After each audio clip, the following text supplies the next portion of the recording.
陈杰老师你好。你好，你好，这是我听说啊，你是军训华的战友，当年这个47年上山下乡啊，军训华这个名字啊非常响亮啊。这个我可以说，上海知青是都知道，全国都知道，全国都知道哈。包括阿尔巴尼亚、日本的都知道。你能够聊聊那个，就是说金训华那个当年在那黑龙江，这你们相处几个月的？我和金训华认识是69年5月15号，5月25号，在上海火车站，上火车认识的。他介绍，他说这一车都是到浚河县浚河公社的，这个公社是各个大队的。后来他说他是这次是浚河公社负责的一个在，后来没想到这在一个队里，我们一个双河大队分在一起了。下乡，当时下乡我们一个同一列车，到了同一个公社、同一个生产队、同一个宿舍，是吧？在一起，就等于吃住是吧？都在一起劳动。那个时候我翻了一下历史哈资料，那军训华那是没想象时间，在上海好像也有点名气了。他本身就是上海红代会红代会常委。你能不能说一说啊？你是当事人，当时金训华抢救国家财产那个惊到骇浪这个场面，能够回忆一下吗？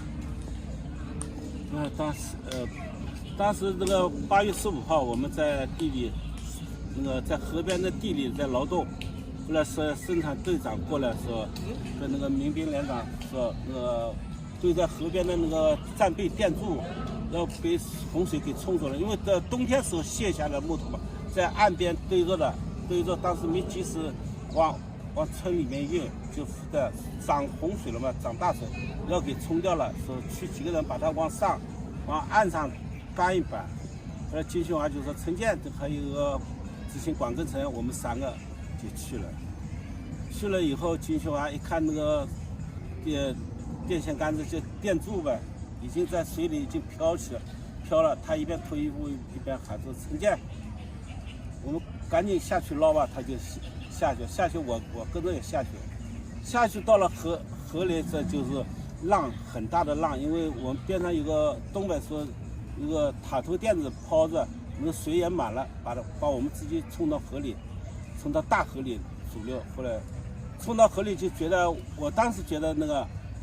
有人把我2个腿是往下拽了，就我卷下去了，我一下卷到河底，我也拱上来，我看金训华也在前面，也看着他卷下去，卷下我拱上来以后，接着又我卷到第2次、第3次，我第2次卷上来是第3，看着金训华被卷，也第3次被卷，我也第3次被卷。卷下去以后，我就拱上来就是当时看不到船，看不到军训华了，就是我们生产队民兵连长驾着小船来救了，就在我前面，他们应该是救军训华的，但是看不到军训华了以后，就把我载上来。那当时你们跳下去的时候，抢救国家财产那个一刹那，你没有考虑到这个生命危险的？没有，当时没考虑生命危险。当时这个年代，我们思想说实话。也是很简单的，也是当时没有考虑别的，就是考虑到国家财产不要受损失，对吧？尽量是少受损失，就是这个。这句话就找不着了，后来就，大队就马上报到县里，是。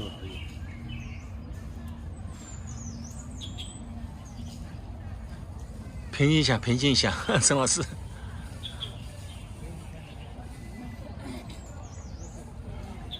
这个几十年过去了哈，一旦想起这个事情，还是历历在目。当时要是金训华能救到了，我就死了，就等于按理说应该是能救到金训华的。金训华为什么没救到？第3次卷下去以后，因为我们是渡口是渡船来回，两边岸边大木头3脚架到这么粗的钢丝。绳就是牵引来回，根据这个水流来冲船来回摆渡的，当时这架子倒了那个钢丝那个在水中间当时金训华那在下面卷下去以后打在肚子上了，因为什么打的？因为15天以后，金训华在车路公司的西双河河边。哦，过了15天才找到的。才找到，因为他把遗体就冲到那个岸边的柳毛子里边，那个岸边是柳树，连着，后来找到了。找到以后，当时这肚子有伤痕嘛，当时要金训华不打一下就救着他了，我就得死了，就这样。我说这感恩金训华，因为有金训华的牺牲才有我的活着。等以后的故事就是说我就是金训华下葬的时候，我立下誓言，就陪伴金训华。这个像我们就今天刚刚认识哈，实际上就是说金训华的故事，包括你的故事，我很早以前我就知道了。金训华的故事很感人，我就认为你的故事更加感人。几十年那很不简单的。那么就是你这个指导实际上是你是怎么想的呢？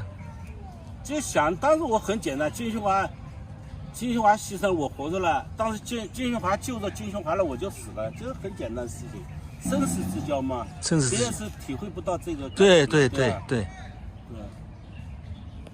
金训华把金训华救起来了，我就死了，我是永远留在那了。对，那我一个活着人还在乎什么？我的陪伴那个战友嘛。金训华牺牲以后是下葬时我立下的誓言嘛，就是说陪伴金训华。后来经过有时候我们知青嘛招工了什么回上海了，我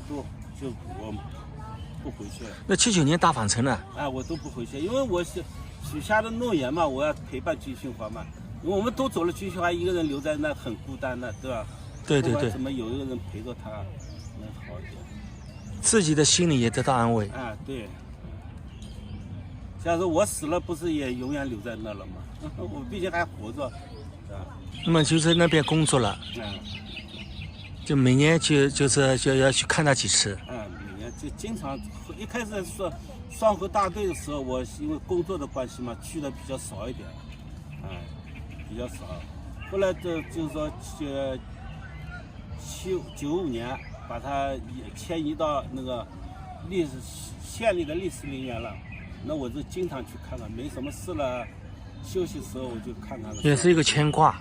牵挂，有时候基本上的那个墓那个，这我就给他2年一次粉刷一次，像新的一样包。对，我在网上看到的。粉刷一次别人的墓没有人管的就金训华的墓永远是像新的一样。它是一代知青的一面红旗。